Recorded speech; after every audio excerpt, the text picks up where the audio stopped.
Nshuti namwe bakunzi ba Radio Umucunguzi, ijwi ry'urugaga ruhana demokarasi no kubohoza u Rwanda FDLR mu magambo ahinnye y'Igifaransa, turabasuhuza kandi tubifuriza amahoro y'Imana. Uyu munsi ni kuwa gatanu tariki ya 8 z'ukwezi kwa 12 umwaka wa 2017. Muri studio za Radio Umucunguzi turaba turi kumwe n'impunzi z'abanyarwanda muri Congo Brazzaville. Muri bo turaba turi kumwe n'abahagarariye abandi aribo Jean Claude Nkundineza, Marie Claire Nyiramahoro na Pasteur Felicien Bizi. Baraza kutuganiriza kuri bimwe mu bibazo impunzi z'abanyarwanda bari muri Congo Brazzaville bafite. Mu gihe tugitegereje ko abatumire bacu bagera muri studio za Radio Umucunguzi, reka tube twumva iyi ndirimbo.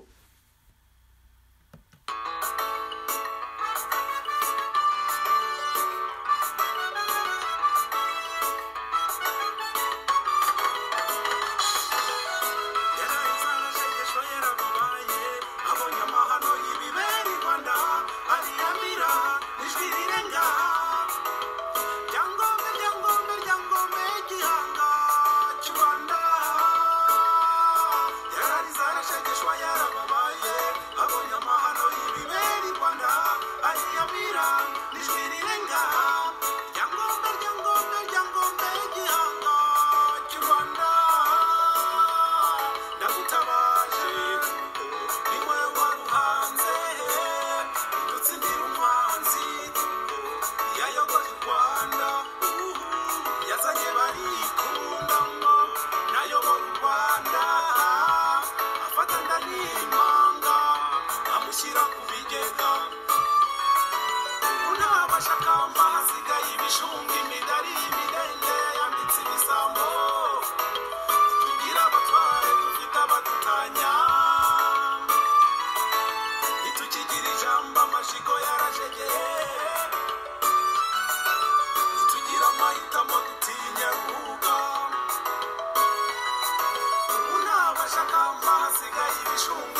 inshuti bavandimwe mukurikiye radiyo umucunguzi rero nk'uko nayo nabasezeranije ko turaba turi kumwe n'impunzi z'abanyarwanda muri Congo Brazzaville, turagira ngo tuzihe ikaze muri studio za radiyo umucunguzi, noneho batubwira abo ari bo kandi basuhuze n'abumva radiyo umucunguzi.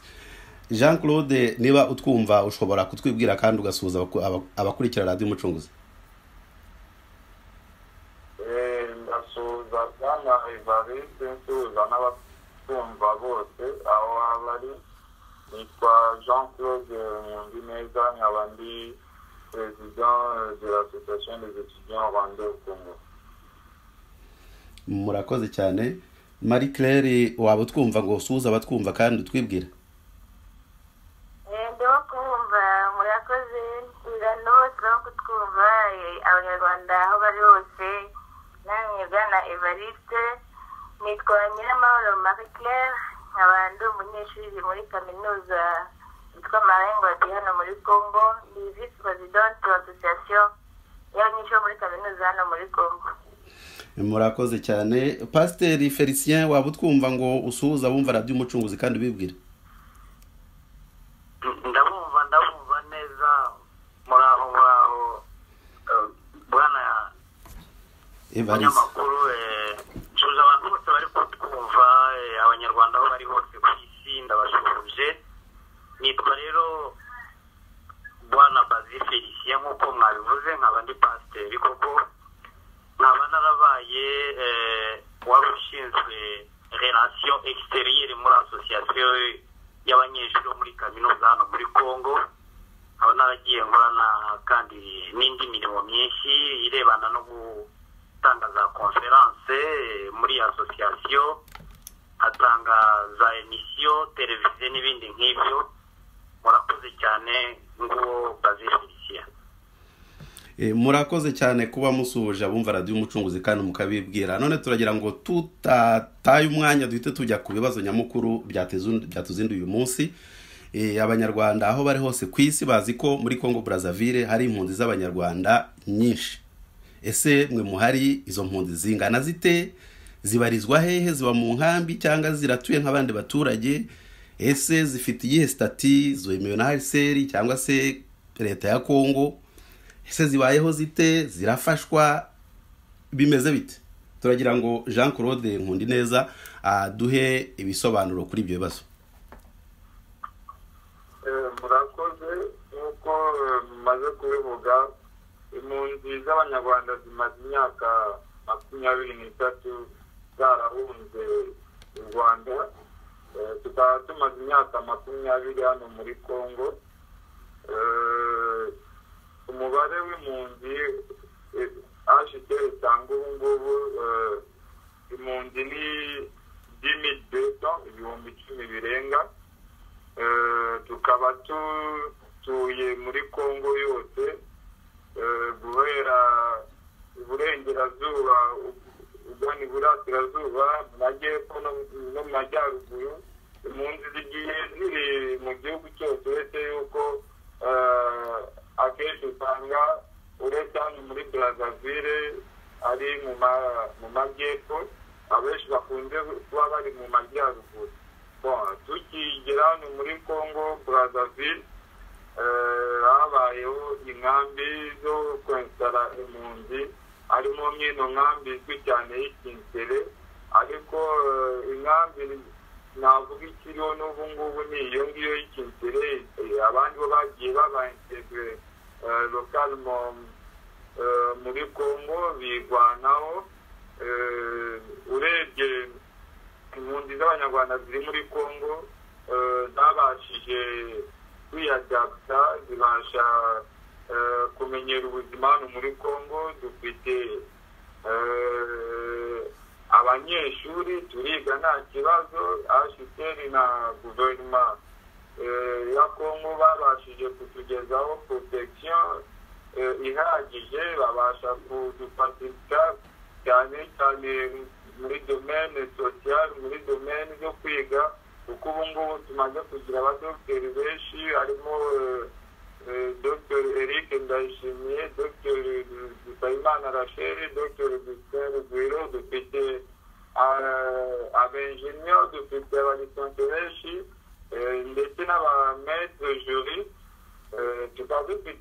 n'abatekinisiye superieur bari karitsiye muri domene zigiye zitandukanye. Urebye impunzi zikunze gukora cyane cyane akazi ka commerce, abenshi baracuruza, abadacuruza barahinga, abadahinga bagerageza korora, niyo mirimo impunzi zikora.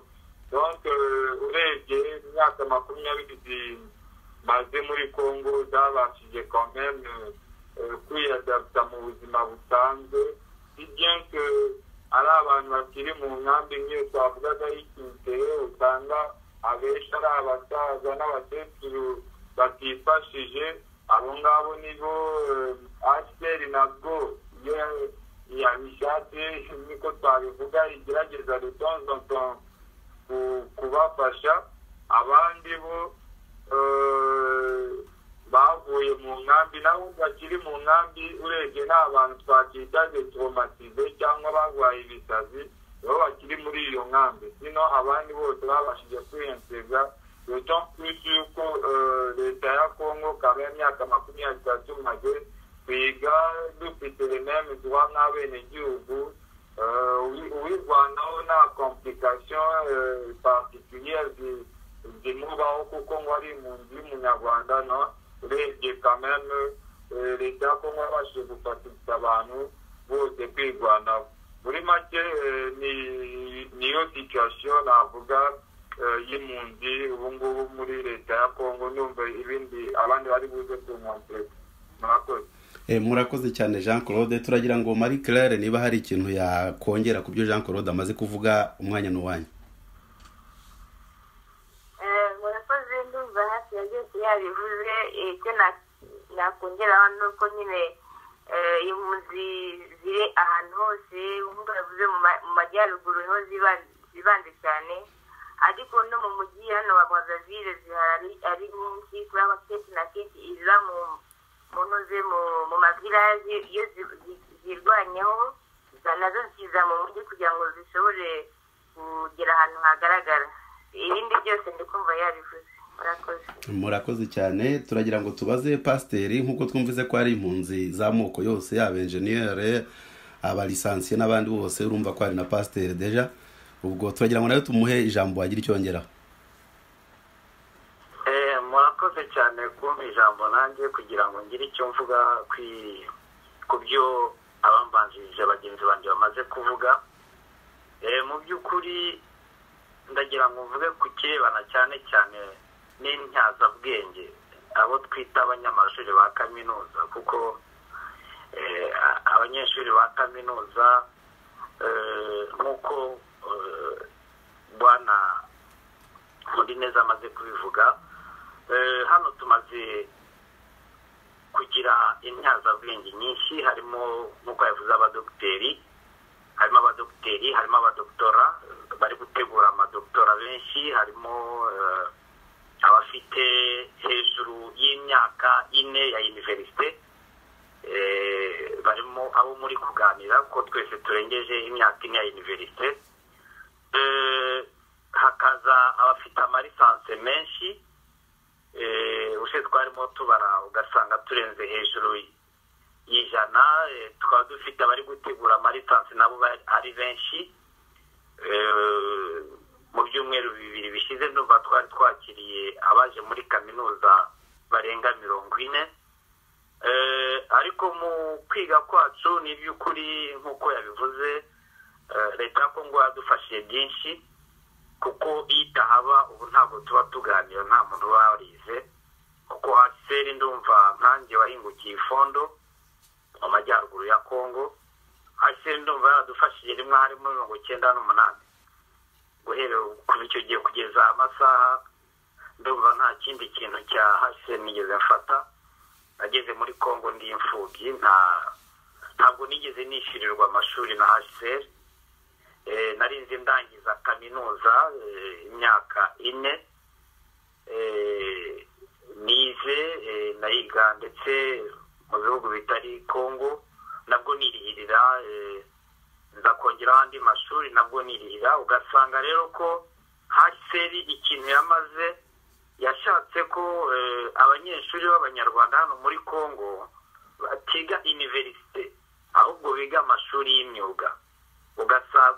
nk'ikibazo twahuye nacyo kugira ngo ikwishyure yakwempozaga kwiga cyangwa se yakumvisha aho ugomba kwiga amashuri y'imyuga gutyo igaca abanyabwenge mu mpunzi ariko ntitwabashije kuyemerera. Dushimira cyane Kongo kuko muri Universitano ya Kongo twigiye ubusa, twize ntabwo ari ubusa ariko twize nk'abandi bakongore, twiga twishyura amafaranga make, nicyo cyatumye twiga tugera kure. Atari ibyo ntabwo ari byo Raseri yashakaga. Donc icyo nakongeraho ni icyo ngicyo, nkanongeraho mvuga ko mu buzima busanzwe abanyarwanda ni abakozi bakoze ibishoboka bageramo, bajya muri Kongo barahinga nko mu gace ngewe mbamo cyane, mu gace aho bitaza muri Rasanga. Abanyarwanda ni abahinzi ku buryo batagiye mu isoko icyumweru kimwe guverinoma yahaguruka ikajya kubaka imbabazi. Birumvikana rero ko abanyarwanda hari icyo bakoze. Hari amavilaje amwe n'amwe abanyarwanda baramutse bakinze za butike batabona uko bahaha. Byumvikana donc ko abanyarwanda hari icyo bakoze kandi bagikora muri iki gihugu cya Kongo. Ndumva nabangarukiye aho ngaho. Murakoze. Murakoze cyane. Ndagira ngo abanyarwanda n'abanyarwandakazi babumva bige uwo muco mwiza wo kwirwanaho. Urumva abanyarwanda barahinga, abandi bagacuruza, abandi bakajya kwiga. Hari n'ikintu cyiza mwavuze cyo kuba mwarakiriye abanyeshuri bashyashya bagiye muri universite. Uwo ni umuco mwiza wo gutera inkunga barumuna banyu kugira ngo nabo babashe kwiga. Iyo ngingo wenda turaza kuyigarukaho turangiza. None ko mumaze imyaka 23 muhunze u Rwanda kandi mukaba mwarahunze intambara, tukaba tugize amahirwe mukaba muri n'abantu bize mubasha kumva ikibazo neza. Ko mu Rwanda nta ntambara igihari, imyaka 23 mumaze hanze, ni iki cyaba gituma mudataha? Turagira ngo duhere kuri Jean Claude. Okay, murakoze mukongera kumpa ijambo. Mbere yuko naboda n'icyo kibazo n'ikindi kintu nagira ngo nongereho, surtout muri domaine ya education, il faudrait gusinyara yuko HCR itagiye ihereza chance impunzi zose. D'ailleurs yanahereza opportunité abantu bari bazikwiye, kuko hano hari structure yitwa Teneri itanga bourse ku mpunzi zose ziri muri Kongo.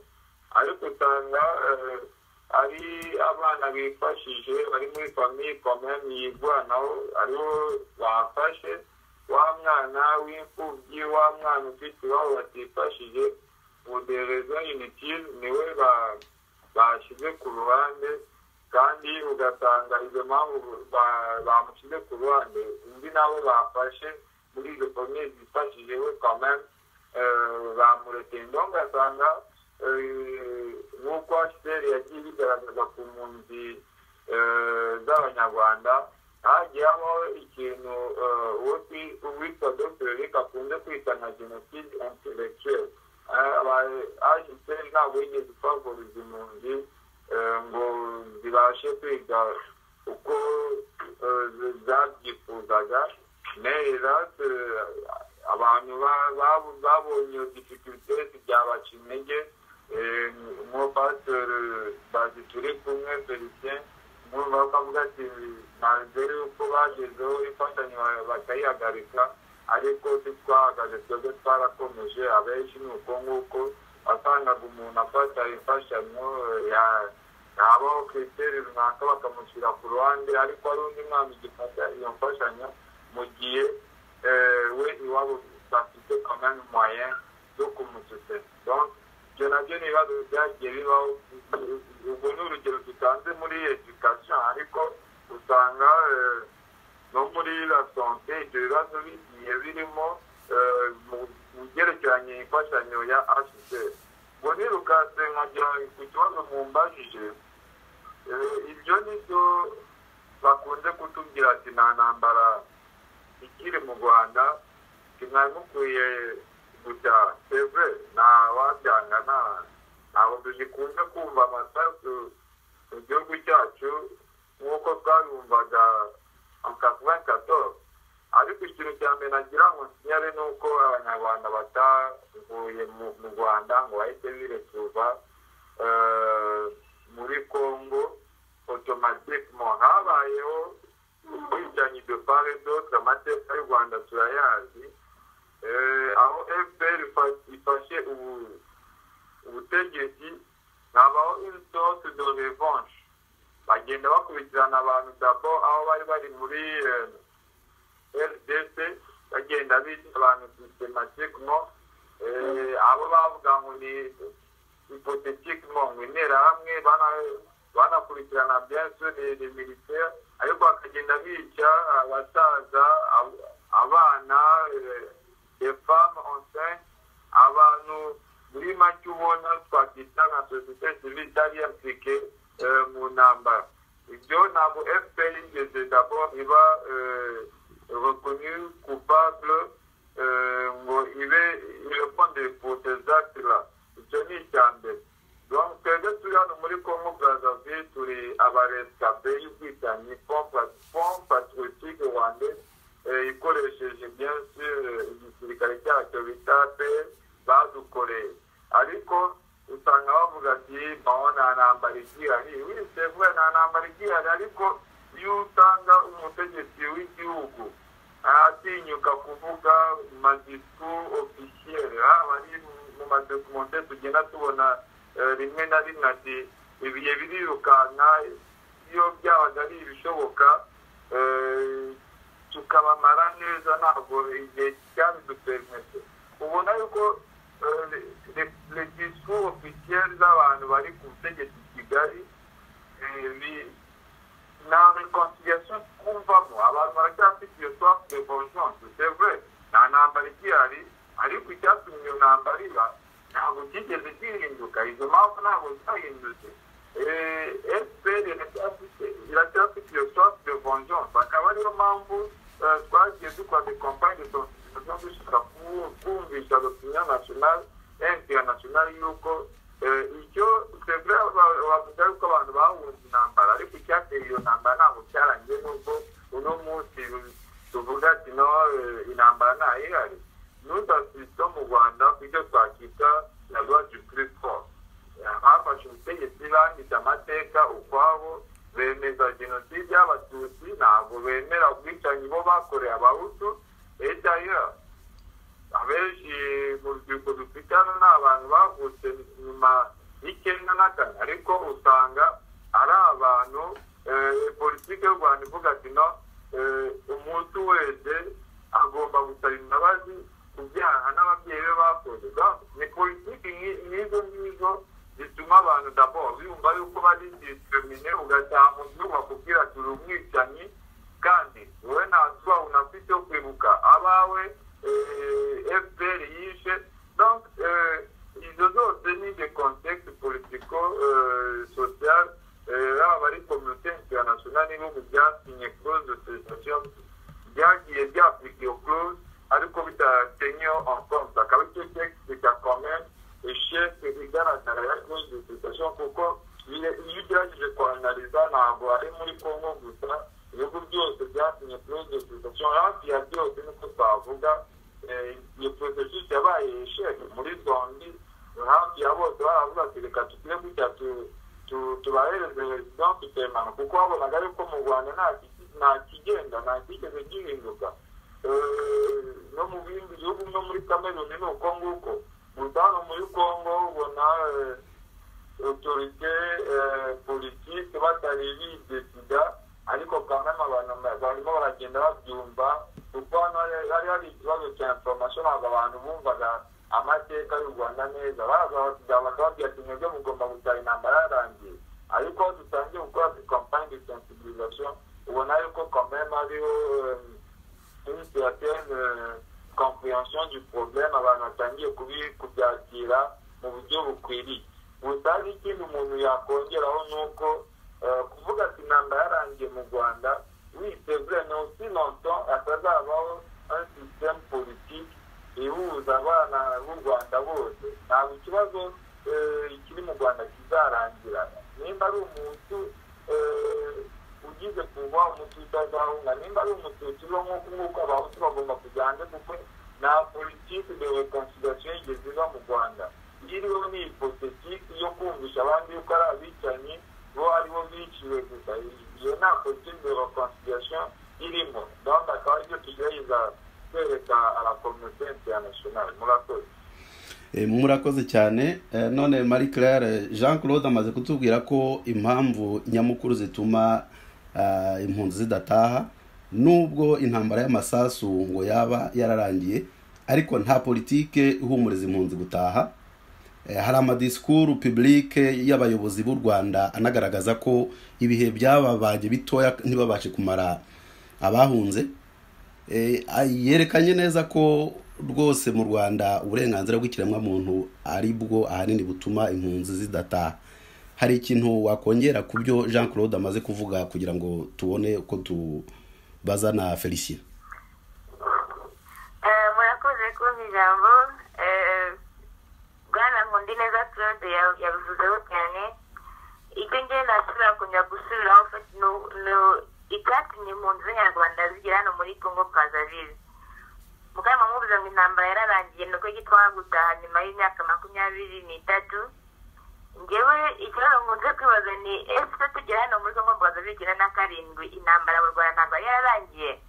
Ese duha stati y'impunzi 97 cyangwa nyuma yaho intambara mu Rwanda ntiyararangiye kuba 94 mu kwezi kwa karindwi? Nase ni ukubera iki icyo gihe bahitwemere kandi bazi neza ko intambara mu Rwanda yararangiye? Ese ubutegetsi buriho ubu ngubu siko bwari bukiriho n'ubundi iyo 94 baduhaye stati y'ubuhungiro? Donc ibyo bibazo none wabyibaza ugasanga n'ubundi kuvuga ngo Claude situation imyaka runaka irarangiye ngo muzatahe ntacyo bivuze. Numva rero nk'uko Bwana Nkundineza bivuze abisobanuye neza, ibyo bavuga ko intambara yarangiye ntaho bihuriye na statu y'impunzi bahaye impunzi ziri hano muri Congo z'Abanyarwanda. Nkumva ahubwo ari uko bashatse gukuraho amaboko impunzi z'Abanyarwanda ariko badashakishije neza kuziha statu legal nyayo zikwiriye kugira ngo aho ziri zizakomeze kubaho mu mahoro. Numva nagarukiranga. Murakoze cyane ku bisobanuro mutanze. None reka tujye no kuri Pasiteri Felicien nawe agira icyo yongera. Murakoze cyane. Iki kibazo mubajije rimwe na rimwe kiransetsa. Ubundi iyo nza kuba ari nk'ahantu kuri televiziyo mbambaje umunyamakuru icyo bita intambara ni iki kuri we, kuko usanga abantu ntabwo bashyikira icyo ari cyo intambara. Ese intambara ni ukurasa? Ese intambara ni urusaku rw'amasasu? Ese nicyo bita intambara? Abantu babiri bari guterana ibipfunsi babyita iki? Ese iyo si intambara? Ese hari ikintu mbambaje umunyamakuru ariko ntabwo nkibabaza mwebwe, nagombye kukibaza umunyamakuru iyo tuza kuba turi kumwe kuri plata ahantu batureba. Murakoze cyane muri kubaza nimba igitumye tudataka intambara yararangiye. Igisubizo ndi butange ni igisubizo yenda kitari buhaze inyota buri wese ariko nkeka ko gishobora guhaza inyota ya benshi. Nibyo intambara yarangiye nk'uko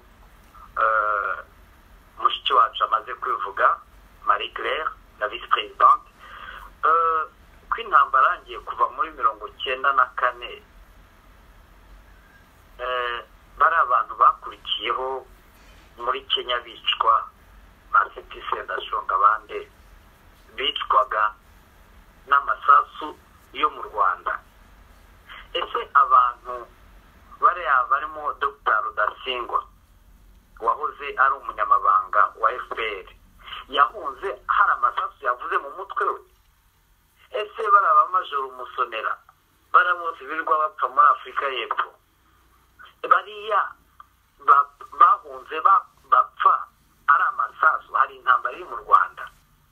None se reka two kutajya kure, uyu mugore uri kwiyamamaza ufunzwe ejo bundi n'amezi 3 ashize yafunzwe hari amasasu yavugiye mu Rwanda. Ikibazo rero ngewe numva abantu bagugata iki kibazo bagombye kutakibazo kuko ni ikibazo kidasobanutse ubwo badasobanukiwe. Intambara ntabwo ari amasasu. None se muri kuvuga ibyo jewe ndi impunzi y'umunyarwanda navuye mu Rwanda muri 90 navuye iwacu aho twari dutuye 94 turaza tugera ku Gikongoro tubayemo kugera 95 turi kwitegura gutaha baza kubwira data ko bamushaka kugira ngo bamwice turahunga tujya Kibeho tugeze Kibeho inkambi abantu barishwe tuvayo tujya Burundi aho hari intambara mu Rwanda impunzi z'ikibeho zishwe hari amasasa ari mu Rwanda hari intambara yahabaga birangiye tuvayo tuzi Burundi dusanga abasirikare ba FPR bari i Burundi bari kwica abahutu bambuka ese hari amasasa ari mu Rwanda turaza tujya muri Zaire tugeze muri Zaire 96 Kagame arongera twohereza abasirikare baratwica hari amasasu yari ari mu Rwanda icyo bita intambara muri make niki ni ukuvuga ngo ubundi umuntu yagomye gusobanukirwa neza icyo ari cyo bita intambara ntabwo twahunze intambara ntabwo twahunze amasasu kuko hari abantu batavuye mu Rwanda kandi amasasu ahari ni ukuvuga ngo icyo twahunze ni ubwo bugome bwa FPR ni ubwo bugome bwa Kagame bugikomeza kuko nk'ubu ngubu ikibazo uri kubaza jewe umuryango wanjye wose warishwe hari n'abandi bishwe biciye imiryango bishwe na Kagame n'abasirikare be none se abo bantu twe tuzataha mu gihugu tutazirukamo abacu bapfuye tugiye kwitwa abanyarwanda cyangwa abanyamahanga mu Rwanda twicyo twanga gutaha ndikwivuga mu bwinshi hatagira umuntu uvuga ko namuvugiye ariko no kuvugira abandi batekereza nkanjye kuko hari abadafite iyo ntekerezo igice tutataha mu Rwanda nuko twanga kujya kwitwa abanyamahanga mu Rwanda rwacu hari abantu bize bari hano bavuye mu Rwanda ejo bundi nta mezi ashize bahunze u Rwanda kubera ko barize bimwe y'akazi kubera ki ntabwo bafite ijambo ntabwo dushaka kujya ahantu tudafite ijambo turashaka kuzajya mu gihugu dufitemo ijambo icyo nicyo twe dushaka ntabwo dukeneye ko umuntu azatwitira ikintu izina ikindi kintu gikomeye abantu batajya bibaza hari ibyo bita Tribunal International pour le Rwanda TPR ariko abantu baribeshya naho ntabwo ariko yitwa Tribunal International pour les Hutus mbese hari umututsi waburanishijwe iriya ni tribunal y'ubwoko ntabwo ari tribunal y'u Rwanda kuko u Rwanda rugizwe n'abanyarwanda b'amoko atatu igihe cyose rero umuntu watwikiye harimo Colonel Bingira warashe intambi y'Ikibeho nari inkari icyo gihe ari Colonel harimo Kagame ubwe harimo bagenzi be bagiye baturasa igihe batarahamagarwa mu urwo rukiko ntabwo ruzaba bakirwita ngo Tribunal International pour le Rwanda ahubwo bazayita Tribunal International pour les Hutus icyo gihe rero abahutu nimba rero bakirwa urubanza gusa kandi habaye intambara barasana n'abatutsi nimba ariko twavuga icyo gihe hari ubutabera tuzajya mu gihugu kitagira ubutabera tugiye gukora iki tuzajya kuvuga iki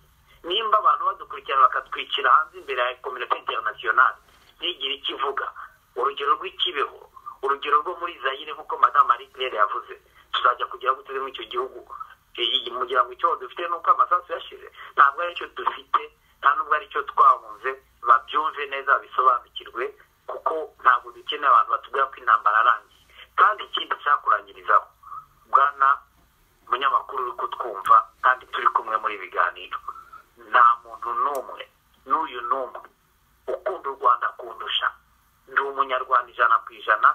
Ndumva rero ntabwo nkeneye ko minisitiri runaka aza kunyibutsa ko amahoro yagarutse mu Rwanda. Kagame yatahutse se hari wagiye kumwibutsa ko amahoro yarangiye? Natwe igihe nikigera tuzataha.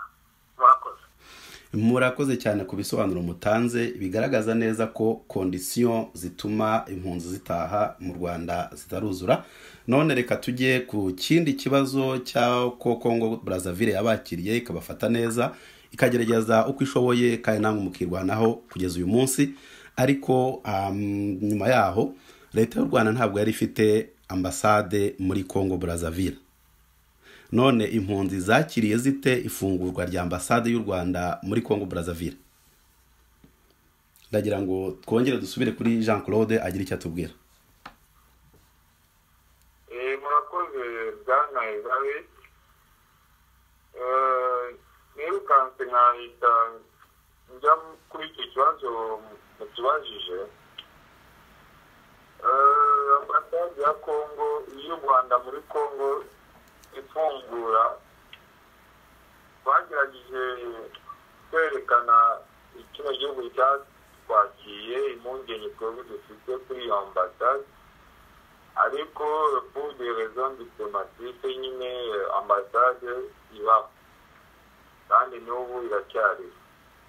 Gusa icyo navuga, contrairement y'ibyo ambasade y'u Rwanda muri Congo Dr Habyarimana akunze kuvuga ku binyamakuru byabo igihe, na rimwe ambasade y'u Rwanda muri Congo yigeze ivugira impunzi z'abanyarwanda, na rimwe.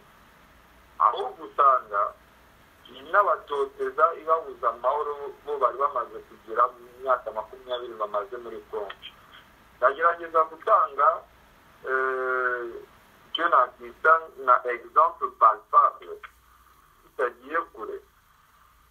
Ku itariki le 8 novembre 2016, ubwo icyo gihe deja ambasade yari imaze igihe ifunguye hano mu Rwanda, ubwo twatangiye kubona ibintu bya bidasanzwe, ibintu abenshi twari tumaze kwibagirwa, ibintu twaherukaga tukiri mu nkambi za Zaire. Umuntu uri muri representation y'impunzi, abantu bagiwe mu rugo baramwataka bashaka kumwondeva. Amahirwe yagize nuko uwo munsi atari mu rugo bamusanga. Ubwo turasimbuka muri 2016 babonye operation yabo itagize igitanga.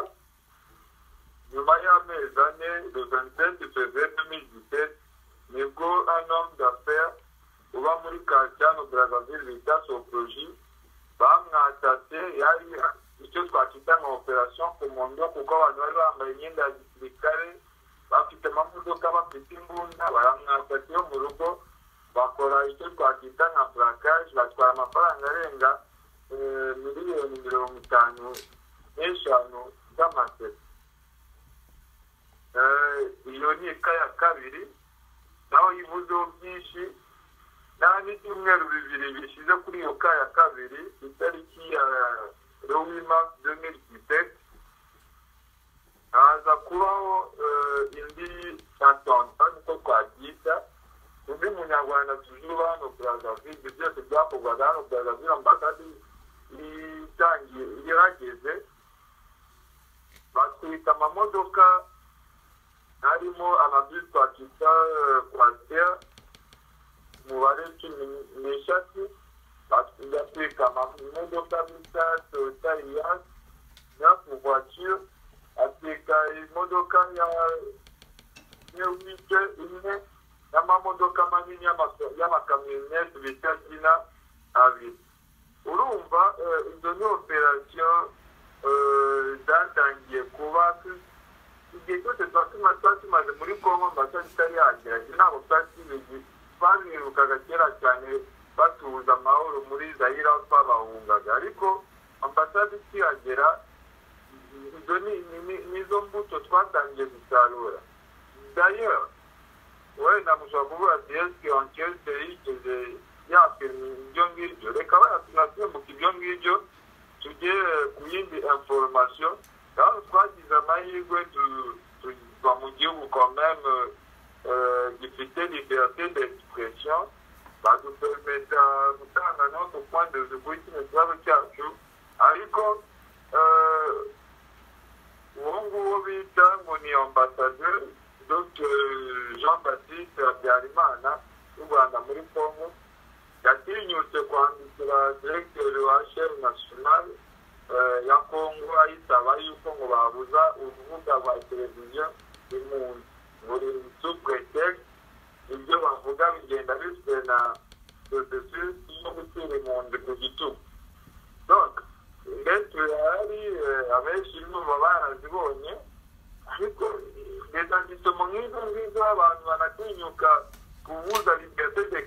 question ikindi gihugu kiri independent d'abord sinzi nimba bakeka yuko sinzi nimba ambasaderi akeka yuko ari gukoresha i Kigali ntabwo amenya ko turi muri Brazzaville au moins aho barekonesa liberté d'expression donc ibyo ni ibibazo twagiye duhura nabyo kuva ambasade yagira hano nta na rimwe yigeze ivugira impunzi uko ibishoboye igihe cyose ibishoboye kwabo ishobora kugeraho igenda idutoteza igenda idutesha amahoro kuva yagira hano niba umuntu yasinziraga yisanzuye ubu usigaye usinzira uvuga ati nta mandazi ari buze kuntera mu rugo sutuye nkesiziri cyane ku bantu bari hano muri Brazzaville kuko niyo ambasade iri très active usanga donc na resultat positif kuri twebwe impunzi twavuga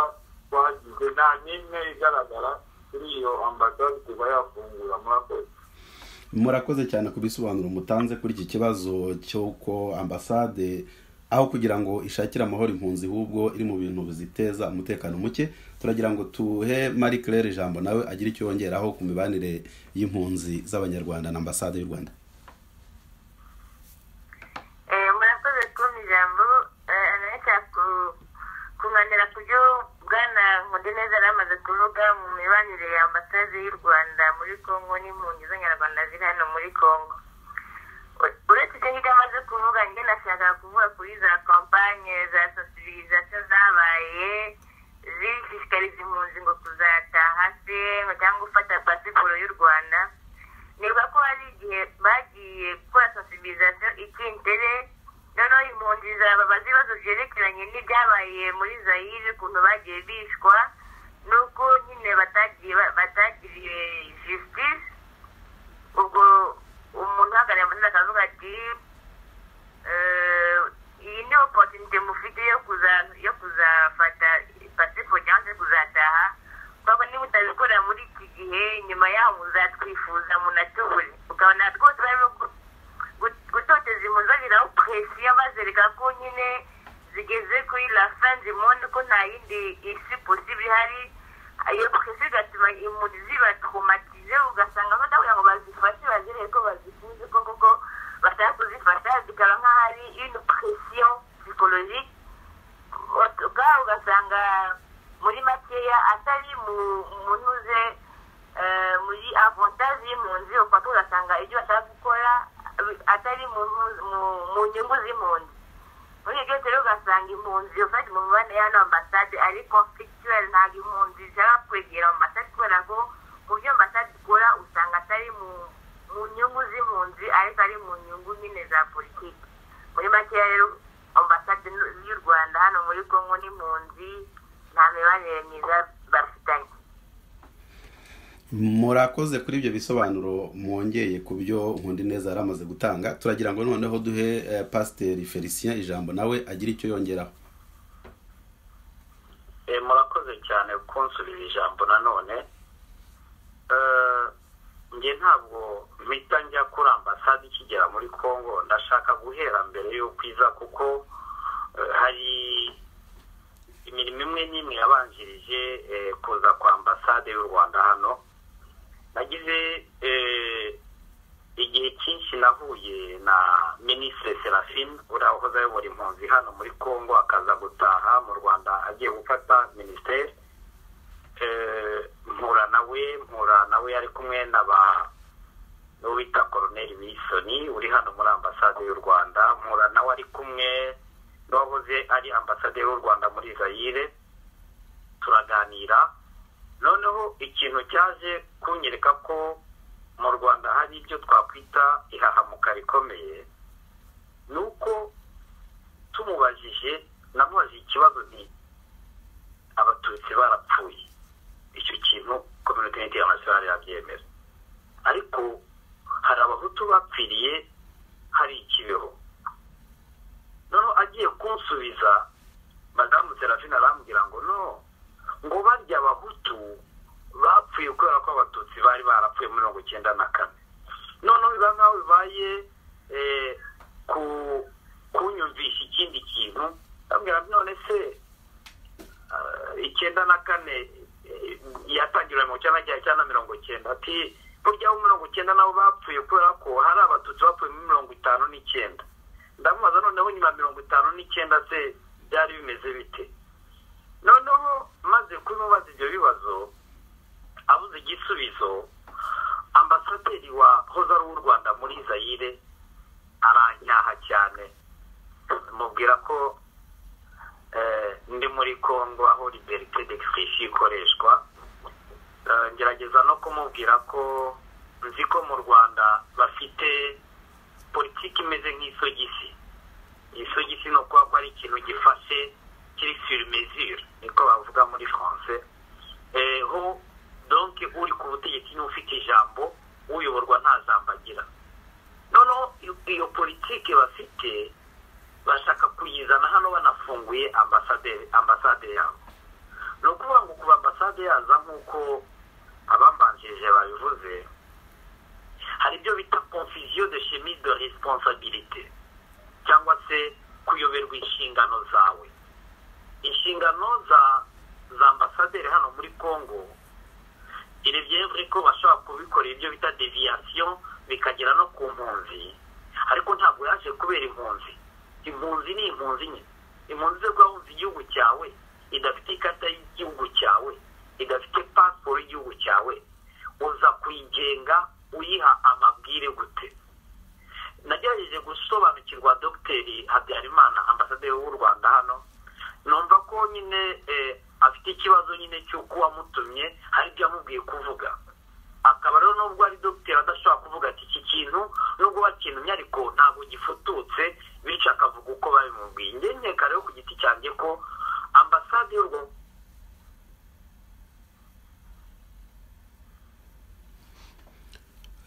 Pasiteri Felicien ndakeka tumutakaje ku murongo wa telefone ntabwo nimo kumwumva. Pasiteri uratwumva?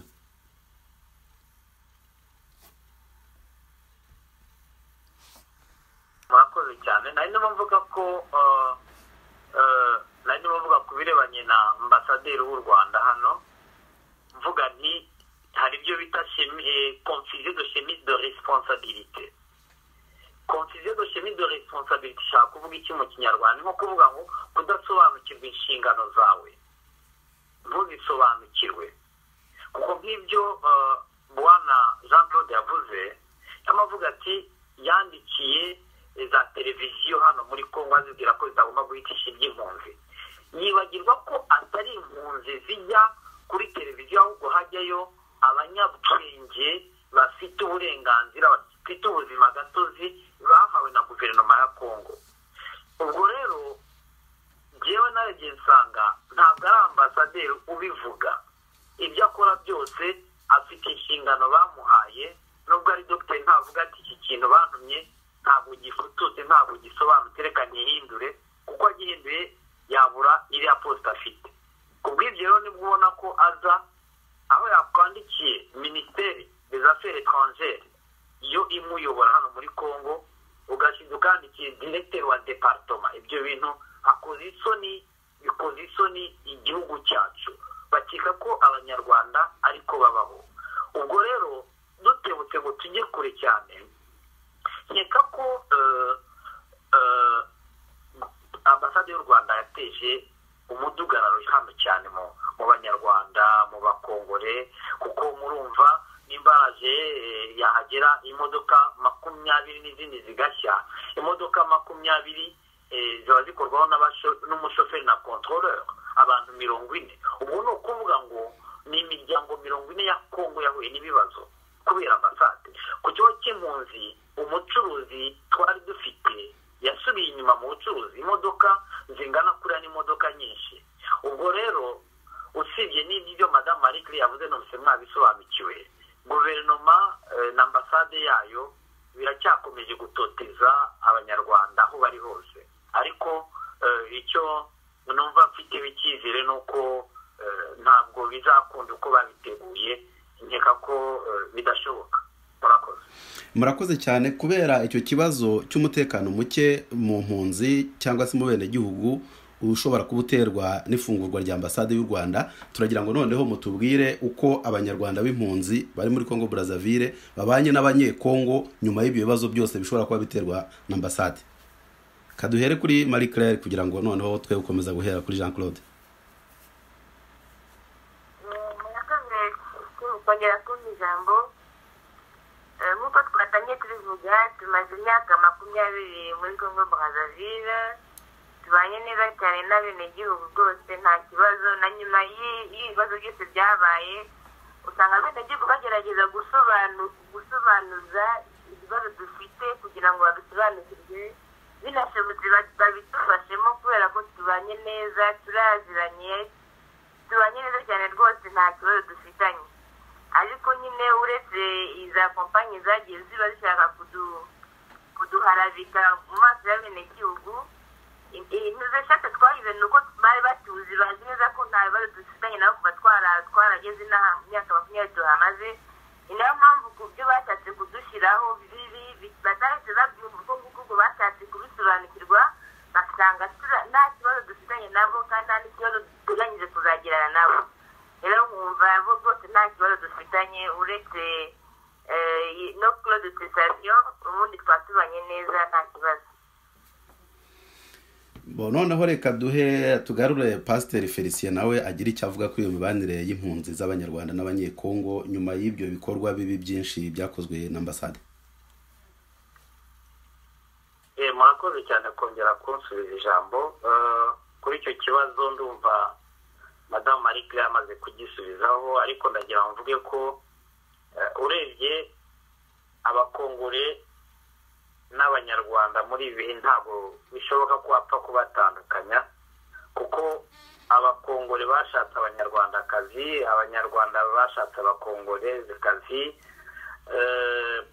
Mu kazi nk'ubwo nari maze kuvuga mu mwanya ko hari imodoka zahiye zageraga muri 20 zatwarwaga n'abakongore. Ukumva rero imiryango 40 yose ugaburira, ntabwo abantu mwaba mubanye nabi kandi ubagaburira. Ibirenze ibyo, ejo bundi twari twakoze umunsi mukuru wo kwakira abanyeshuri baje muri kaminuza.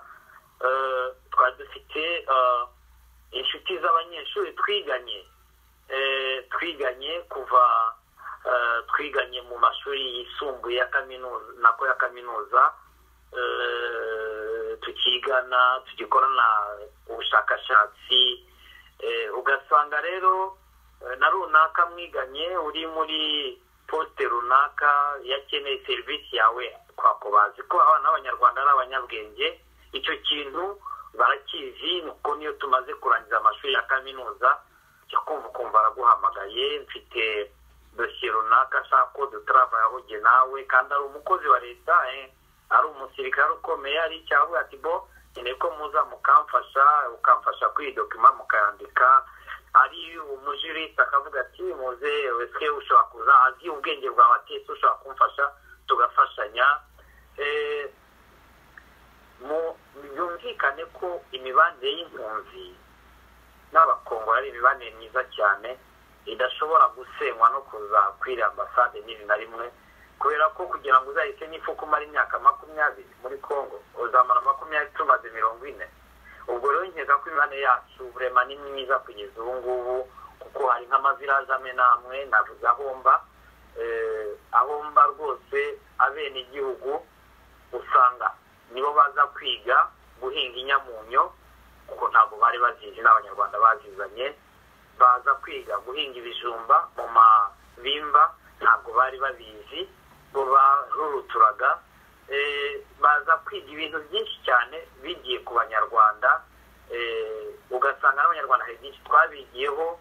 Donc tubanye neza cyane n'abakongore muri domaine zose, usanga tubanye neza. Ikirenze icyo nuko n'ubugiye muri la police au niveau national, usanga nta munyarwanda wigeze ufatirwa mu mabi n'umwe mu myaka 20 tumaze. Icyo rero bikerekana cyane yuko abanyarwanda babaye neza muri Congo, kandi babanye neza n'abakongore, bakabana neza n'ubutegetsi murakoze cyane. Murakoze cyane. Turagira ngo Jean Claude agire icyo yongeraho mbere yuko tujya kuri kiriya kibazo cy'ihagarikwa ry'ubuhunzi bw'abanyarwanda le 30 décembre ari cyo bita mu gifaransa cessation clause. murakoze, numva nta byinshi buvuge hafi ya byose Madame Marie-Claire na Pasteur Bazi bamaze kubivugaho. Gusa ikindi nakongeraho cyangwa nasobanura ni uko uretse tuba yo gukora politiki kuko impunzi ntabwo zibyemerewe kujya mu gisirikare na rapoli, uretse izo tuba zitemerewe, ibindi byose dufite le droit yo kubyegeza hano muri Congo. Donc umuntu ariga akarangiza akaba afite amahirwe kimwe n'umwenegihugu yo kuba yabona akazi uretse muri izo nzego navugaga. Umuntu yigwanaho abantu bakaza kugura bataregeye uko ari impunzi y'umunyarwanda yashyizemo. Donc muri domaine zose usanga quand même abanyarwanda n'abenegihugu babanye neza. Bikerekana yuko d'ailleurs intégration locale yabaye réussite, n'abagerageza kubyanariza bavuga yuko uko abanyarwanda babashije kwiyadapta muri Congo ari bo ba mbere, ari un exemple assuye, kuko usanga twebwe deja nk'abenshi tuvuga neza Ilingala ariyo langue twavuga nationale hano, tuyivuga neza kuruta uko tuvuga ikinyarwanda abenshi. Hari n'abandi bavuga langue nationale yitwa muri Kituba, hari abandi bavuga de langue vernaculaire z'abenegihugu neza nk'abenegihugu. Donc izo zose n'insinyi zigenda zerekana yuko abanyarwanda babashije kwiyintegra mu benegihugu. Kandi inversement usanga cyane cyane nko mu nkambi ya Kinsele hari abenegihugu bavuga neza ikinyarwanda ugakeka yuko ari umunyarwanda ariko ari umwenegihugu, swate nanashatse umunyarwanda ariko avuga neza ikinyarwanda. Donc ni intégration usanga inashimishije pas seulement ubutegetsi, inashimishije population y'abakongomani tubana nabo, kuko iyo urebye impunzi z'abanyarwanda ntabwo zabaye un jour pardon, ntabwo zabaye un jour pardon kuri Congo, zabaye benefique mu nzego zose. Murakoze. Murakoze cyane kuri ibyo bisobanuro mutanze. Noneho tujye ku kibazo cy'ihagarikwa ry'ubuhunzi ku banyarwanda. Bivugwa ko ubuhunzi bw'abanyarwanda buzaba buhagaze ku itariki ya 31 z'uku kwezi mu mwaka wa 2017 ari wo nguwo turimo. Ese nkamwe mushobora kuba wenda mugera no mu butegetsi cyangwa se mureba hirya no hino mujijutse kurusha abandi, mubona abazaba bataratashye cyangwa se batarafashe ibyo byangombwa bya ambasade bazaba bafite iyihe stati, bazaba bitwa abantu ki, cyangwa se ni izihe ntambwe community y'abanyarwanda yaba yarateye mu kumvisha leta ya Congo na HCR cyangwa se community international muri rusange impungenge z'iryo hagarikwa ry'ubuhunzi. Reka tusubire kuri Jean Claude ariwe duhera. Murakoze mukutubiza ijambo. D'abord navuga yuko clause de cessation yigerageje kuyanariza. Icya mbere nk'uko twagerageje kubigaragaza ni prématuré, ikaba ari injuste kuko bayivuze igihe kitari cyagera. Ayivuga des conditions nk'uko convention yo muri Genève ivuga ibyerekeranye n'impunzi ibisobanura. La convention de 1951 bayivuga iyo convention baba batarespecta les principes. Donc usanga muri make yigerageje kuanaliza le fond et la forme y'iyo clause de cessation yarabaye très tôt. Icya kabiri, iyo usomye neza iyo convention nahoze mvuga itanga 3 solutions durables. Ari gutaha mu Rwanda ku bushake niyo bita rapatriement volontaire, ariko iyo ukoze analyse juridique usanga ari icyo bita la protection du pays d'origine.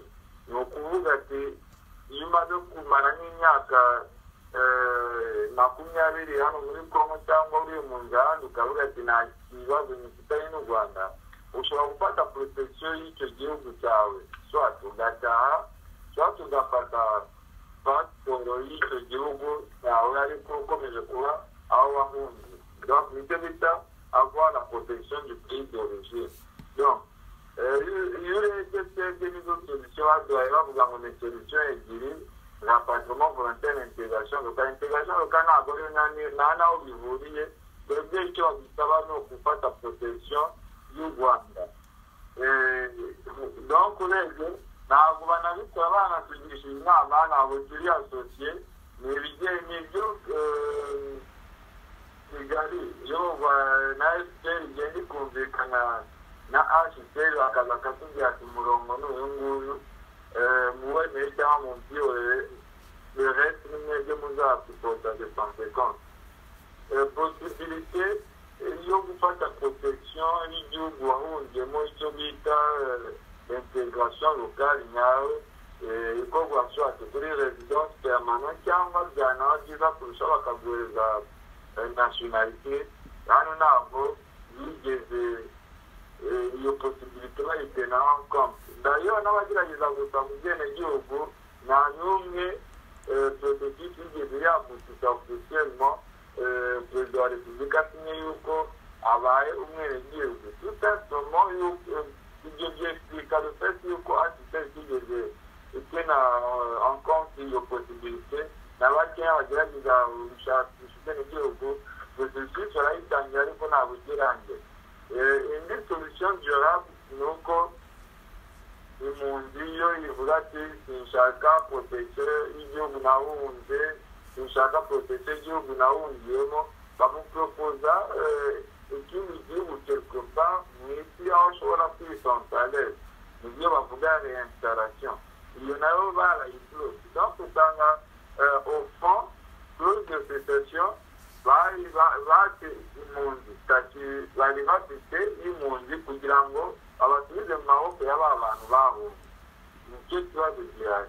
Donc ugasanga abantu iyo possibilité yo gusaba protection y'u Rwanda barayanze, kuko begene officiel bivuga yuko ari 11 bendeye gufata pasiporo n'abandi basabye gutaha mu Rwanda. Ku mpunzi 9200 dufite kugeza ubu ngubu zidafite solution durable. Bakenya babashije kwandika les demandes d'exemption, la clause de leur statut de réfugié. Bakenya kuko twese en fait twabashije kwandika izo demande, mais 10% urebye ni 205 dossiers ziwanye à peu près n'abantu 800 nibo babashije kubona exemption, donc bazakomeza kuba bafite protection internationale. Abandi bose donc nyuma ya 31 décembre 2017 bazasigara ari abantu bari bamaze imyaka 20 muri Congo en toute légalité, bagasigara nta solution durable n'imwe, na nationalité y'igihugu cyatwakiye bafite gutaha. Twarabyanze gufata passport, twarabyanze, bagasigara en quelque sorte nk'uko abantu bakunze kubituririmbira en situation illégale. Akaba ari ikibazo giteye impungenge cyane, pas seulement mu mpunzi mais aussi à la communauté internationale, kuko muri no minsi abahagarariye HCR muri Congo bamaze igihe babesha ku mateleviziyo, notamment le porte-parole wa HCR muri Congo Brazzaville no muri Congo Kinshasa, niwe wagiye kuvuga yuko mu possibilité yo gufata nationalité congolaise ihari, kandi ari fo twebwe possibilité baduhaye n'ebyiri, soit ni ugutaha soit ni gufata passport ukaguma. Ibyo twarabyanze. Donc iyo des presse internationale yagerageje kubakwesa, usanga bagerageza kuvuga ibiri mu bitabo ariko atari byo biri sur le terrain. Twebwe ibyo batusabye ni ukujya kwiroba mu maboko ya Kagame, n'ibyo nabyo twanze kumugaragaza akaba ari ikibazo cyateje impungenge kuko abese babitangira amakuru tutavuga yuko bari bizeye yuko impunzi ziri hano abese hari abantu batize batazi kwisobanura bazakurikira umurongo ubyanze bakamufatira akajya i Kigali nuko situation iteye ndumva abandi bari bugerageze nabo kumwampleta. Murakoze cyane ku bisobanuro mutanze, noneho tujye kuri Marie Claire nawe yagira icyo yongeraho ku icyo kibazo. Murakoze kongera kumpa ijambo.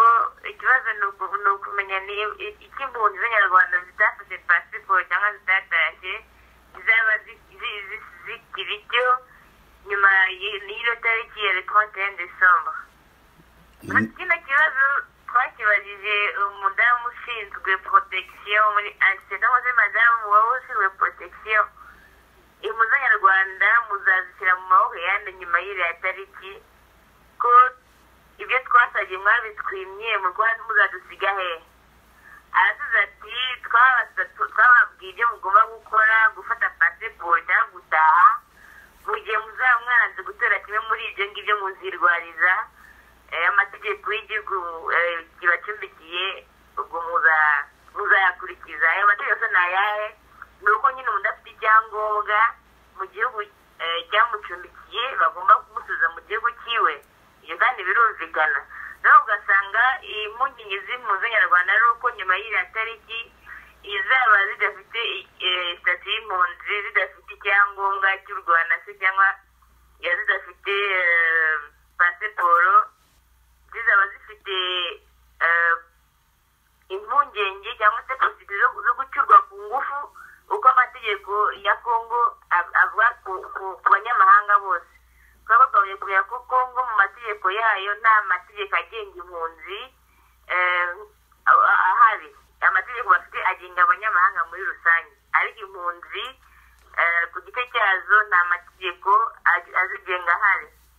Donc nyuma y'iriya tariki rero ubwo zizaba zikiri impunzi zizafatwa nk'abanyamahanga bari mu gihugu cy'abandi nta byangombwa, donc zifite danger yo kuzafatwa nka des citoyens illégaux, bakazifungira ibyo ngibyo bikaba nk'uko bazicyura ku ngufu mu gihugu zahunze.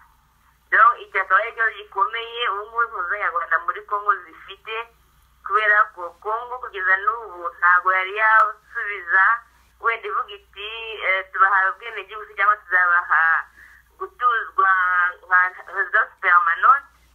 Yari icecekeye par rapport n'ibyavuzwe na za sensibilisation. Donc impunzi rero zikaba ziri gutegereza ko wenda nyir'igihugu cya Kongo hari icyo yabasha kuvuga, ariko muri makeya perezida w'igihugu cyangwa atagize icyo avuga ku mpunzi z'Abanyarwanda nyuma y'iyo tariki zizaba ziri muri insécurité totale. Murakoze cyane kuri ibyo bisobanuro mutanze, noneho turangirize kuri Felicien nawe avuge kuri iki kibazo mbere yo kujya ku kindi. Murakoze kongera kunsubiza ijambo. Nkeka ko turi mu bihe bikomeye, ariko turi no mu bihe byiza. Mu bihe bikomeye kuko usanga Abanyarwanda bahangayitse y'icyo bazaba cyo nyuma y'itariki ya 31, natwe turi kuvuga turimo. Ariko tugeze no mu bihe byiza kuko tugomba kugarura ubwenge ku gihe, kugira ngo twumve ko dufite natwe iwacu. Abanyarwanda bagomba kugarura ubwenge ku gihe, bari muri Kongo, bari hehe, bari kudukurikirana bose, kugira ngo basobanukirwe ko umuntu wese anezerwa, agira amahoro ari mu gihugu cye. Ni ukuvuga ngo umupira ugeze uraryoshye cyane ku buryo njye numva twagombye gufata umwanzuro ukomeye wo kuvuga ko natwe dufite igihugu cyacu. Ku bw'ibyo rero tugarutse inyuma gato ikibazo kirakomeye ariko nubwo gikomeye twakoze ibyo twagombaga gukora byose kugira ngo twumvikanishe ikibazo cyacu tucyumvikanishe muri Kongo ndumva baracyumvise bihagije uretse n'ibyo mu gitondo cy'uyu munsi twari dufite conference yari yakozwe n'umukongore ushinzwe uburenganzira bwa kiremwamuntu yayikoresheje asaba perezida kureba uko afata icyo cy'impunzi z'abanyarwanda kugira ngo amaraso y'impunzi z'abanyarwanda atazameneka ku gihugu cya Kongo no ku bakongore twakoze ibishoboka byose buri muntu wese akora uko imbaraga zingana abanyeshuri barakoze abacuruzi barakoze ubuyobozi bw'impunzi bwarakoze umunyarwanda wese navuze wese ariko ntabwo navuze bose ufite iki kibazo ku mutima yagize icyo akora kugira ngo ikibazo cyacu cyumvikane ukanabona ko ugerageje gukora ibyo bita les analyses usanga amashagaga ambasade yari ifite agenda agabanuka kuko ubona ko plan zabo zose zigenda zisa nkaho nta gaciro zifite bagombaga gutanga passport z'u Rwanda kugeza mu kwa 10 baka ukwezi kundi barangiye bongeye ukwezi byarangije ubundi mu kwa 11 gushira nabwo nta bantu bafashe ibyo byangombwa byabo by'u Rwanda byumvikana ko nta munyarwanda w'impunzi wo muri Kongo abanyarwanda icyo kintu bakibashimiye ko baciye ubwenge usibye abantu bamwe bishwe n'inzoga barangiye nta muntu n'umwe ukitekereza neza nibo babashije gufata ibyangombwa by'u Rwanda ariko abandi bose abantu bazima bagifite ibitekerezo nta muntu mwafashe iyo passport y'u Rwanda byumvikana ko buri muntu wese ku giti cye nta sensibilisation yabayeho yabashe kumva ko kira gihugu cyatumeneye amaraso cyatwikiye cyaduhekuye banga gufata ibyangombwa by'u Rwanda icyo cyari ikibazo kimwe mu byo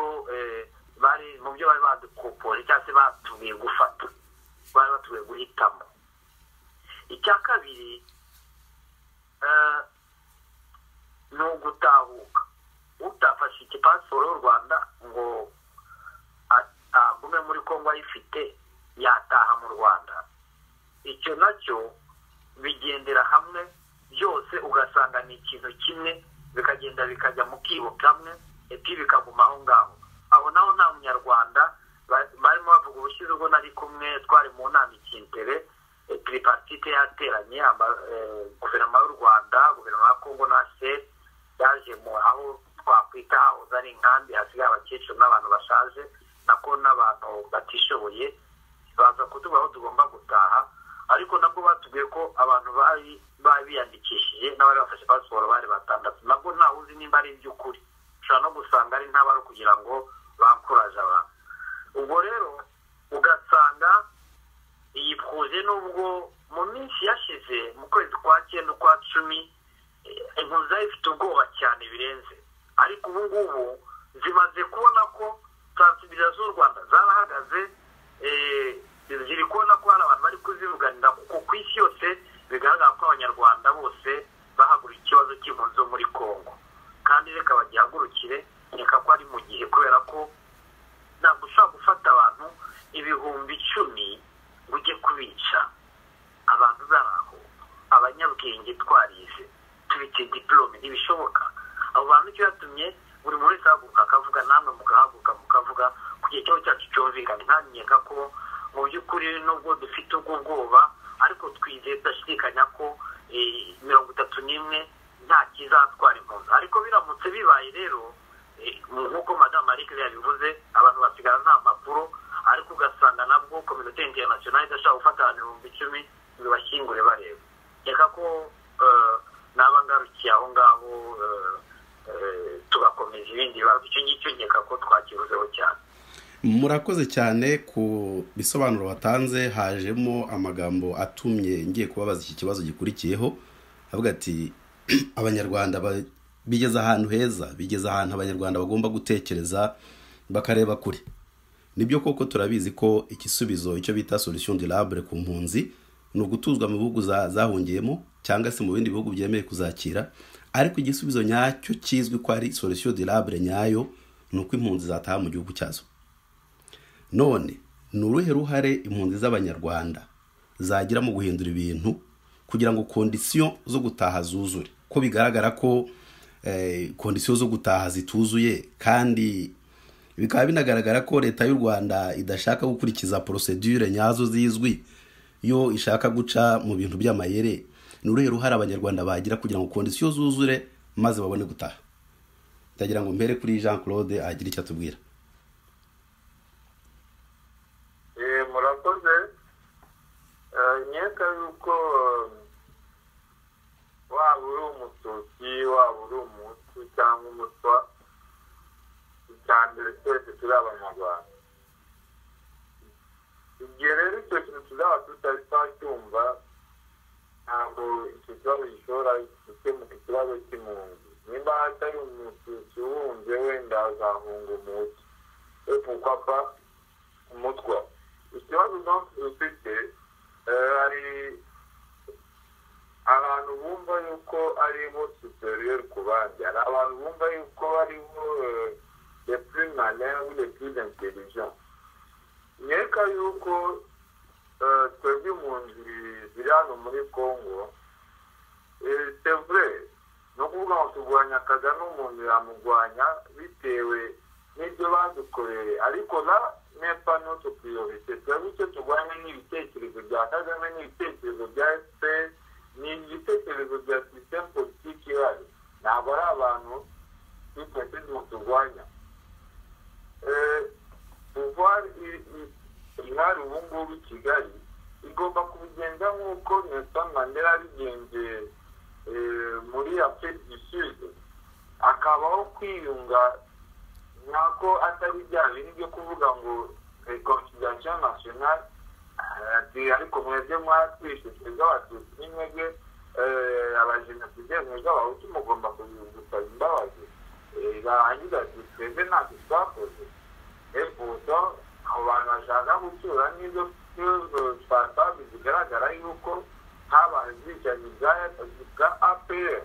Donc c'est vrai, la part de responsabilité.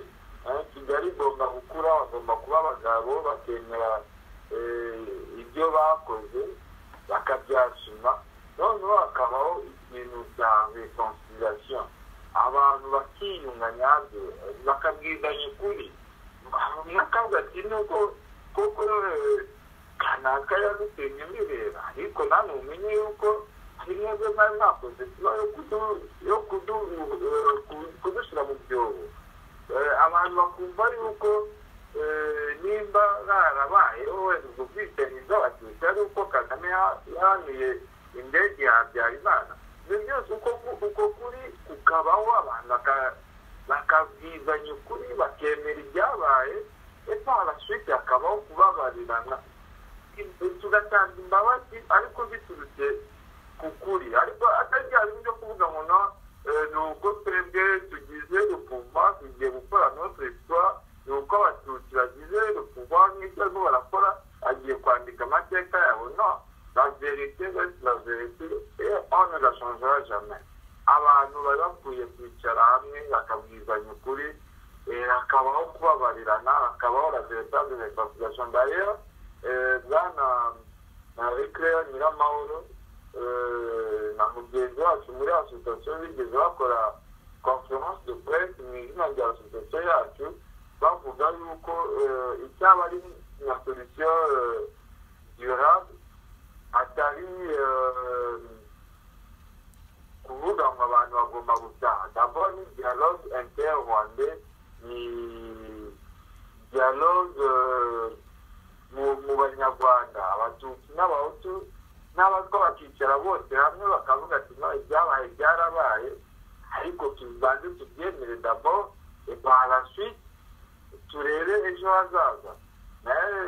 Kigali malgré izo apeli zose twagiye dukora twebwe twagiye tubereka yuko dushaka gukorabora, twagiye tubereka yuko dushaka icyo kiganiro ariko nta volonté politique ya Kigali igeze ibaho, ahubwo au contraire nyuma yo gusaba ikiganiro kuko conférence de presse yabaye muri novembre 2017, nyuma yaho quelques jours après nibwo twatangiye kwasita kuri ibyo twagiye tubabwira kera des intimidations, abantu batwikira amamodoka abandi batangira kubaplaka mu rugo. Donc twebwe niyo position dufite ariko usanga Kigali ari ya politiki abo bagikomeje, abatutsi barishwe, abahutu n'abajenosideri, ugerageza kuvuga ati twebwe natwe mwaratwikiye mwarimo arapfobya jenoside. Niyo probleme yari Kigali igomba gukura abagabo bakemera leur part de responsabilité, abantu bakarenga nabo iyo etape yo kuvuga ngo twarishwe le passé ariko twemere ko twese twakoze amahano, chacun a passé sa part de responsabilité, anababariye undi, none twese hamwe turebe uko twakubaka u Rwanda rw'ejo. Niyo point de vue yanjye ndumva n'abandi nabo bari buze kumwumvita mu bakozi. Murakoze cyane kuri ibyo bisobanuro mutanze. Reka noneho duhe Madame Marie Claire ijambo nawe agira icyo atubwira. Murakoze cyane kuri iki kibazo igisubizo mfite ni ukuvuga ni nk'uko Bwana Nkundineza yari amaze kubivuga, kugira ngo impunzi z'Abanyarwanda zose aho ziri zizatahe, ni uko mu Rwanda ibintu byagomye gukorwa mu kuri, hakaba reconciliation nyayo, Abanyarwanda bose bakamenya ibyabaye, bakabisobanukirwa, n'abakoze ayo mahano bose haba ku giti cy'Abatutsi cyangwa cy'Abahutu bakemera ibyo bakoze bakanabihanirwa, aba no kubana abantu bakabazana kugira ngo ibintu byose bijye mu buryo. Nitukomeza kuvuga ati kanaka yarakoze yarishe tumuhane njyewe mwere kandi nanjye nzi ko nakoze nabi ngashaka kubishyira ku mutwe w'abandi, igihe cyose bizakomeza kugenda gutyo, umuntu uzaza ku butegetsi yaba ari umuhutu yari umututsi, undi azaba abongamye ahangayitse bizungu akasohoka, niba afite ubukontineri bw'abagabo benshi baranicwa, ugasanga ni televiziyo y'igihugu kimwe kigenda kigaruka mu myaka 100-200 kitazigira kirangira, ntihataba kumvikana nyako ko Abanyarwanda bose ngo bashyire hamwe ikibazo bashakishe uko bagikemura.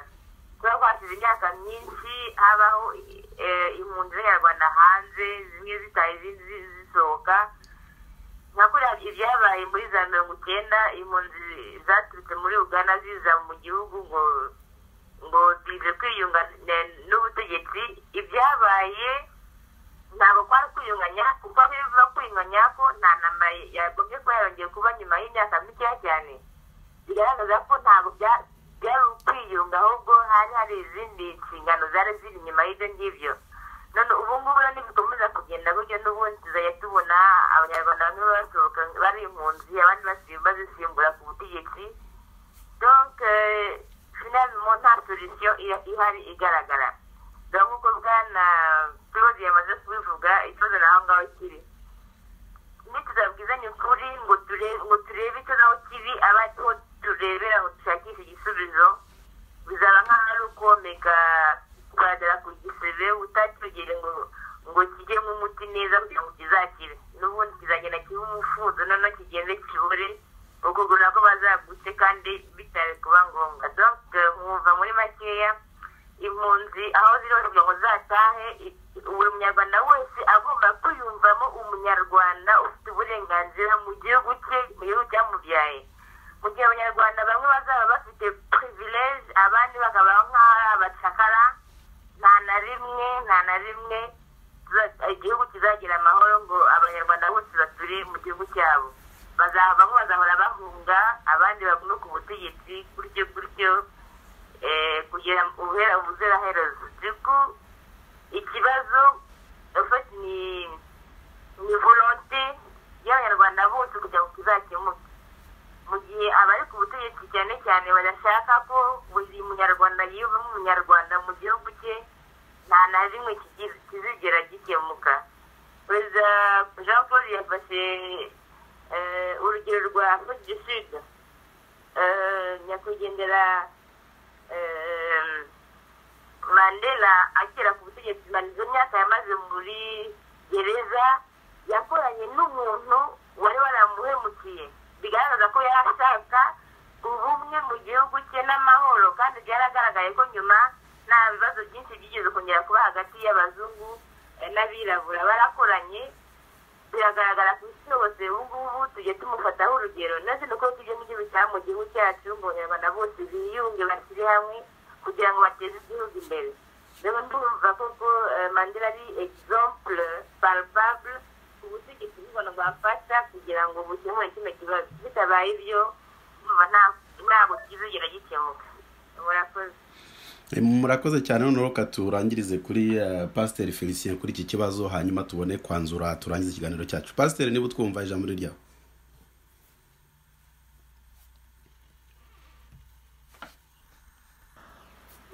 Murakoze cyane kumpa ijambo nanone.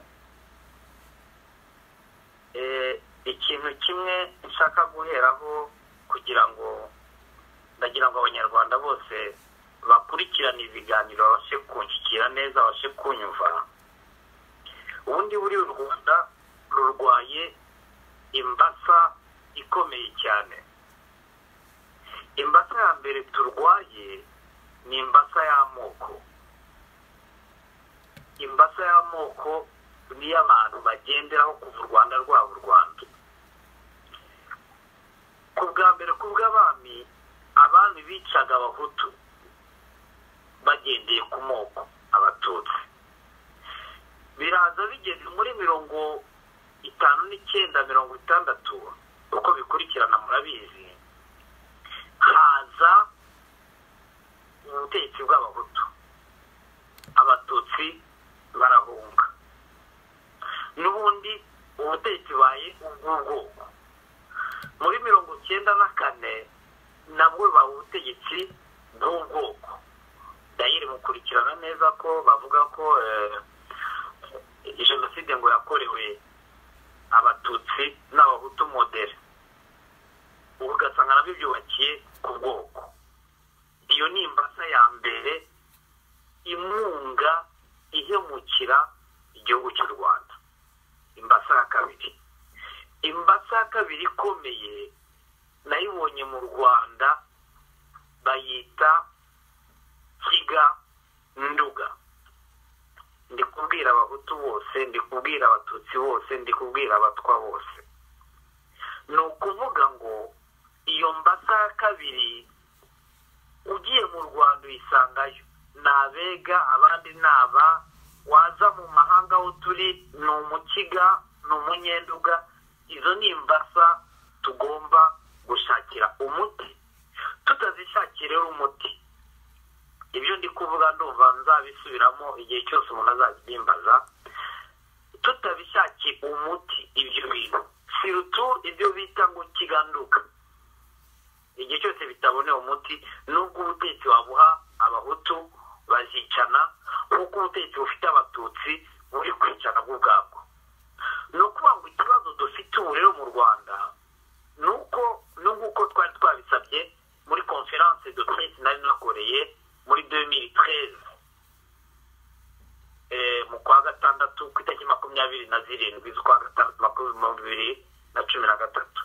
Twari twavuze ko ikintu gisabwa kugira ngo igihugu cy'u Rwanda gire amahoro nibyo bita dialogue inclusive, c'est-à-dire ko abahutu bemera ko abatutsi bapfuye, abatutsi bemere ko hari jenoside yakorewe abahutu, ko kandi n'amagufa ari mu nzibutso zose ziri mu Rwanda, ari amagufa y'abanyarwanda bose. Abatwa nabo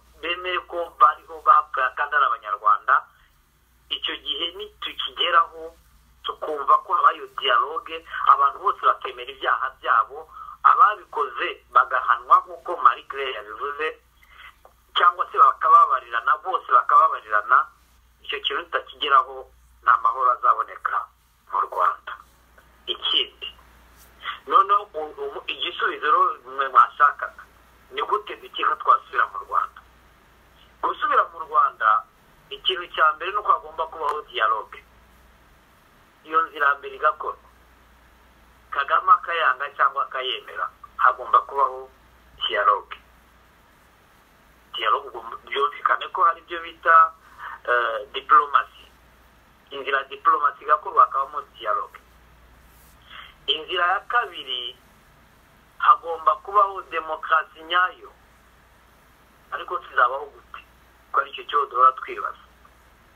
Iyo nzira ya kabiri iba hagati mu budukubo. Noneho iya gatatu rero gute twe tumva icyo cyakemuka? Dialogue ni itemerwa. Uburenganzira, ibyo bita demokarasi, gutora umuyobozi w'u Rwanda ntibyemeye. Bemeye gute? Dufite uburenganzira bwo gukoresha izindi nzira tugasubira mu gihugu cyacu. Ibyo ni ibintu bigomba kumvikana. Ari Kagame kiza w'igihugu cy'u Rwanda numvise biri kuvuga ko ngo azarasa. Ndumva ahubwo nawe nta bwoba yagombye gutera abantu kwirirwa avugira kuri televiziyo. Iyo aza muri Kongo byo ntaza ngo yicaza abanyeshuri abibabwira.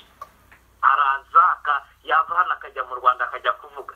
Azaze hano muri Kongo atwicaza bitubwire, abwira abanyabwenge bo muri Kongo ati ngewe nimba mutemeye gutaha nzabarasa kuma nk'uko agiye bivuga. Ariko ibyo ntageza muri Kongo abivuge.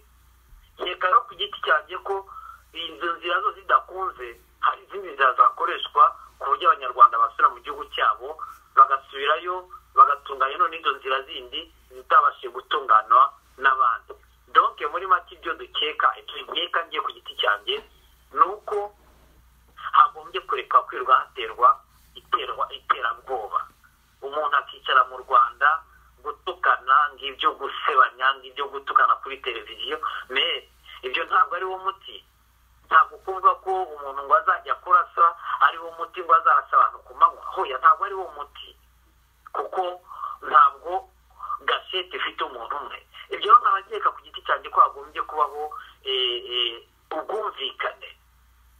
ubwumvikane, hakabaho ubwumvikane, abanyarwanda bose bakicara ku meza amwe. Ubundi bavuga ko l'orange sale se lave dans la famille. Umwenda wambaye umeserwa mu muryango, kuko ntabwo batumira abandi bantu wanze ngo baze babikore. Kagame nakemera ko ibyo bigomba kuba, abanyarwanda tukemera ko ibyo bigomba kuba. Noneho tukajya hamwe tukaganira, tukemera ibyayo mu Rwanda, tugashyira hamwe tugataha mu gihugu cyacu, tukagenda twese.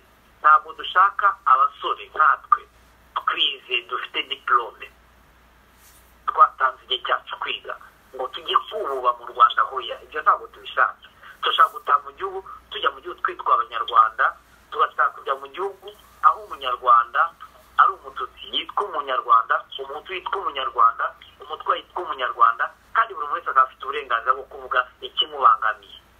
Murakoze, ngibyo nkeka muri make n'ibyo. Murakoze cyane. Kanibutsa abakurikiye Radio Umucunguzi ko turi kumwe na Jean Claude Nkundineza, ari we perezida w'ishyirahamwe ry'abanyeshuri b'abanyarwanda muri Congo Brazzaville. Tukaba turi kumwe na Madame Marie Claire Nyiramahoro, akaba vice presidente w'ishyirahamwe ry'abanyeshuri b'abanyarwanda muri Congo Brazza. Tukanaba kumwe na Pasiteri Felicien. Noneho rero mu kurangiza ikiganiro cyacu, ariko turabibutsa none ko twagombye kuba turi kumwe na Dr Eric, ariko kubera impamvu zitamuturutseho ntabwo yabashije kuboneka. Mu kurangiza ikiganiro cyacu rero, reka duhe buri wese umunota umwe cyangwa ibiri atange ubutumwa yaha abanyarwanda, noneho turangiza ikiganiro. Murakoze. Reka duhere kuri Jean Claude Nkundineza turangiza ikiganiro. Bwana Evariste, ndangije mbashimira cyane kuba mwagize kino gitekerezo cyo kuduha n'umwanya wo kugira ngo dusobanure ibibazo byugarije abanyarwanda muri Congo Brazzaville. Nkaba nashima n'ababashije kudukurikira bose. Impungenge ziracyari kuko na solution durable abanyarwanda benshi bafite kugeza ubu ngubu, nyuma y'aho bazaba babuze iriya statut de réfugié. Ariko tukaba dufite icyizere yuko afite zigaragaza na organisation humanitaire, ahubwo zigaragaza nka organisation politique tukazakora ibishobotse byose kugira ngo izo mpunzi zikomeze kugira protection international kugeza ubwo habonetse une solution durable. Murakoze cyane. None reka tujye kuri Madame Marie Claire nawe atange ubutumwa umwanzuro dusezera. Murakoze. Nanjye ndangije mbashimira kubona mwadutumiye muri kino kiganiro, mwaduhaye umwanya wo kuvuga ku kibazo cy'impunzi z'Abanyarwanda muri Congo. Mbashimira cyane, nshimira na Bwana Jean Claude Nkundineza na Pasteur Bazi Felicien twari turi kumwe muri kino kiganiro, namwe cyane cyane umunyamakuru Evariste, kubera ko bino bidufasha kumvikanisha surtout muri community y'Abanyarwanda aho bari hose ikibazo nuko kiri nyacyo hano muri Congo, kuko ni twebwe impunzi z'Abanyarwanda ziri muri Congo turimo kwivugira. Nkaba numva abadukurikiye bose bagerageje gusobanukirwa neza aho ikibazo gihagaze nuko kimeze. Nkaba nshaka wenda kubwira bagenzi b'Abanyarwanda muri Congo ko dufite iminsi mikeya imbere, ko atari ukugira impungenge cyangwa ngo duhangayike cyangwa se ngo twihebe. Uretse ibitekerezo by'abantu cyangwa se iby'abantu bashaka, n'Imana irahari nawe turayiyambaza kugira ngo kino kibazo kizakemuke, ariko twizeye ko mu minsi mikeya tuzabona igisubizo nyacyo kandi azaba ari favorable kuri twebwe. Murakoze cyane. Murakoze cyane Marie Claire. Reka tujye kuri Pasteur Felicien noneho tuze kurangiza ikiganiro. Murakoze cyane, ndabashimiye cyane kuba mwaduhaye uyu mwanya nk'uyu kugira ngo tubashe kuganira n'Abanyarwanda bose bari ku isi yose. Ndashimira cyane by'umwihariko abashe kutwumva cyangwa bazatwumva bakatwumva ibyo twavuze, bakumva ko twavuze iby'amateka atari matematike. Ngashimira by'umwihariko Bwana Evariste waduhaye igihe cye kingana nk'iki ngiki.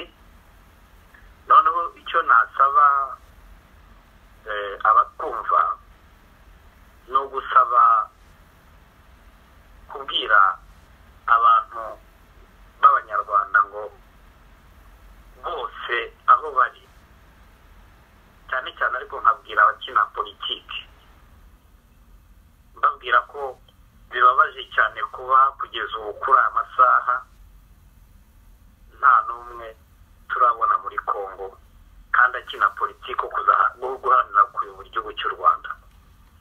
Birababaje cyane kuko ubundi bo bagombye kuba baraje, abantu 10,000 ni abantu benshi, bagombye rero kubarwanirira bahari, iyo politiki tukamenya ko bakina bahari. Ndi kuvuga abo bose bakina politiki kugira ngo babashe kumva ko hari ahantu batabashe kugera kandi hari hakenewe imbaraga zabo. Ariko nkagumya no kubashishikariza kuko igihe ntararenga kugira ngo babashe kuza, n'ubu ngubu igihe kirahari, babashe kuza bavuga haracyasigaye ibyumweru 2 bahumurize izo mpunzi ziri hano, mbega bazibwire ko zitari zonyine, bazibwire ko ziri kumwe nabo, bari kumwe nazo, kandi bakora ibishoboka kugira ibibazo byabo byumvikane. Ibindi nkeka ko no kugumya ushyire muri conference nako mu kwakira abanyeshuri, nabwiye ababyeyi bacu ko bashyira umutima hamwe, ko batubyaye kandi turi imiheto yabo.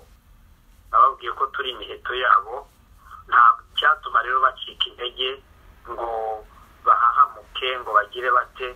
Bumve ko turi aho abana babo babyaye, tuzavuga paka abo ngabo bose ku isi yose batwumvise kandi bakaduha igisubizo cyiza.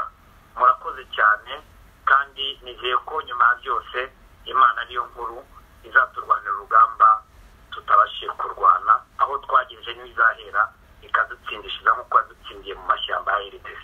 Murakoze cyane. murakoze cyane kuri uyu mwanya mwahaye radio Umucunguzi. Turabashimiye kandi tubasaba kudusuhuriza abavandimwe bacu b'Abanyarwanda muri Congo Brazzaville, tukanashimira abakurikiye ikiganiro n'abazagikurikira kandi tubifuriza amahoro y'Imana. Mukomeze muryoherwe n'ibiganiro bya radio Umucunguzi.